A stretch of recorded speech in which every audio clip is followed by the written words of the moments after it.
o saber e o ser. Nós já vimos que o processo de evolução ele passa pela instrução, instinto, instrução, sensações. Então, o saber e o ser. O ser é a essência, é a inteligência puramente considerada, a inteligência pura, que já não é mais um princípio apenas, não é mais o princípio inteligente somente na dimensão humana. O ser inteligente, ele já possui um cérebro instintivo funcionando, um cérebro motor, um cérebro intelectual, um cérebro sensorial. Mas que homens somos nós? O saber que esse homem foi absorvendo lhe foi permitindo realizar experiências cada vez mais complexas, e o resultado delas se agregaram ao ser imortal. Quando a experiência atingiu o seu ápice, seu ponto culminante, até que isso aconteça, a experiência fica nos níveis da matéria. Ela só vai passar a ser um patrimônio do espírito imortal, do ser inteligente, quando aquela experiência foi toda realizada de ponta a ponta, vamos dizer assim. Então, o homem na Terra, ele vai se fixar na ciência, na filosofia, na religião, ou na sensualidade. Se ele estiver muito corrompido, se esse homem estiver muito afastado da sua origem, se ele perdeu a conexão com a biosfera, se ele perdeu a conexão com a sua missão, com a sua tarefa, então a tendência é que ele permaneça por longo tempo como um homem físico e sensual, pura e simplesmente, mourejando em dimensões precárias, muito materializadas. E como nós já vimos anteriormente, esse homem físico e sensual, ele é um homem que compõe a grande maioria da humanidade na Terra. Então, nós vamos ter essa categoria de ser humano em que há o predomínio da sensualidade e das ideias de conteúdo duvidoso, as defesas das teses rasteiras, que se distanciam dos padrões aceitáveis da civilização. Nós vamos encontrar esse homem em todas as expressões da sociedade. Se ele for um religioso e ele for um homem físico, sensual, mas que é inteligente, que consegue elaborar raciocínios, porém, na parte mais negativa do cérebro intelectual, porque a parte negativa é um não, mas esse não é um não que dizemos para a vida, é o não daquele que foge da sua missão, da sua tarefa, que sabe o que precisa fazer, mas que prefere fugir, assim como Jonas, metáfora do Jonas, foge. Então, esse homem, se ele for um religioso, mas ele tem um certo intelecto, então a religião dele será aquela religião escolástica, uma religião teórica, mas que o manterá sempre numa relação com o meio, numa relação com a criação, de uma forma muito egoísta, muito egóica.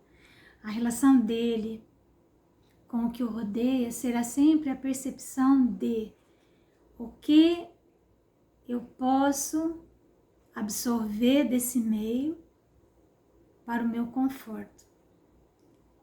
Sempre será essa a direção que ele dará às suas percepções.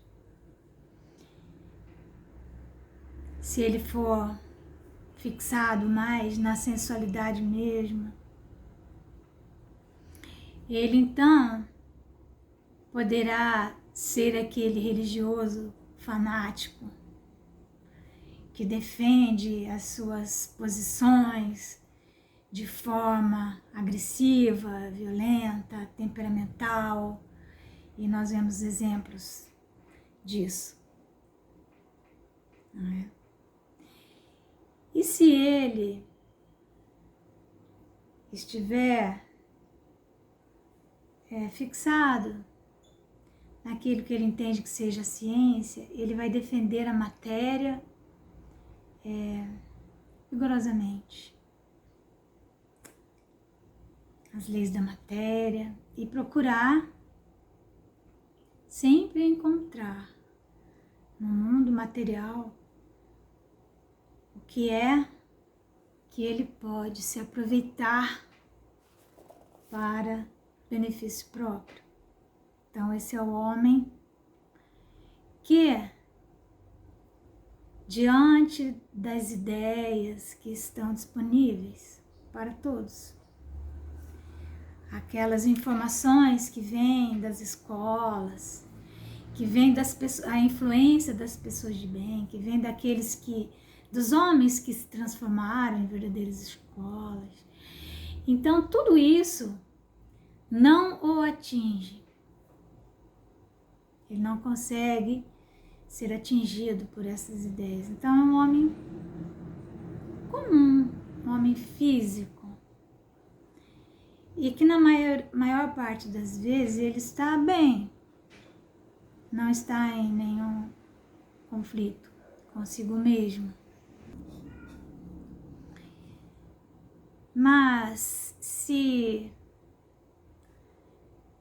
o homem se permitiu mergulhar no universo da filosofia, da ciência e da religião,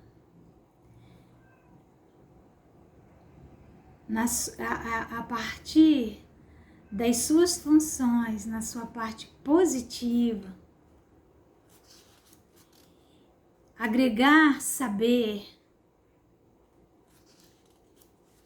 que se alinhem com as leis de Deus, que se alinhem com os propósitos do processo evolutivo, se ele se permitiu ser envolvido por essas ideias, se ele procurou essas ideias, se ele formou em si, como nós já vimos, um vórtice magnético, E se ele encontrou uma escola? Não é? Lembram? É necessário circunstância, não é? Para que nós possamos dar dimensão à nossa evolução na existência, né? Condições e circunstâncias. Então, se ele buscou muito uma escola, encontrou a escola, o centro magnético dele era vigoroso, ele ficou fixado na escola, passou a trabalhar nas 3 linhas da escola. Então, ele vai se transformar no homem-escola. Então, esse homem-escola, ele vai conseguir se observar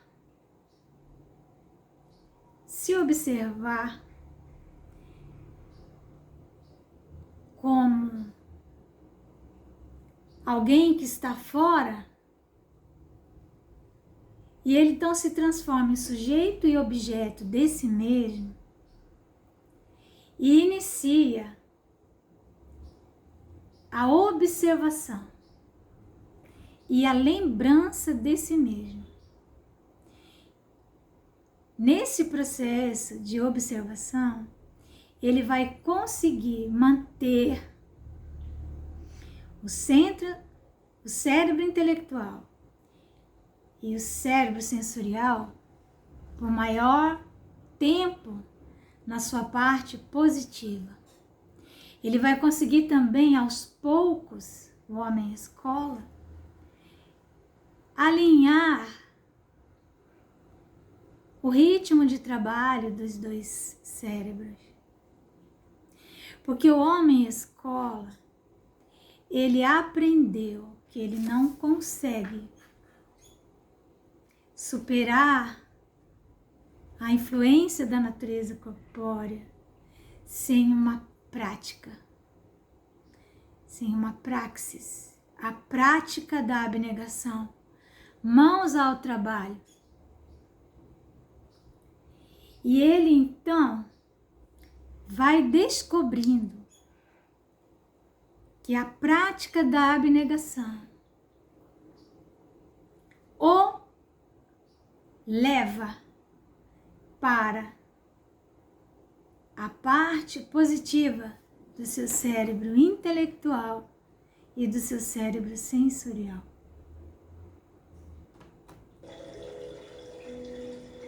Entenderam?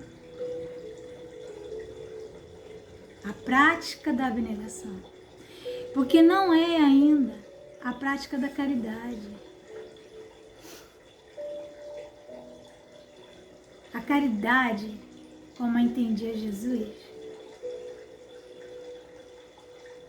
está na dimensão do amor. Ela só é realizada no centro emocional superior nosso. Não é? Tudo o que já fizemos até hoje, supondo que fosse caridade, não era com uma grande dose de sorte, o que fizemos, e de circunstância e de condição, foi uma prática da abnegação. Então, praticar a abnegação, negarmos a nós mesmos,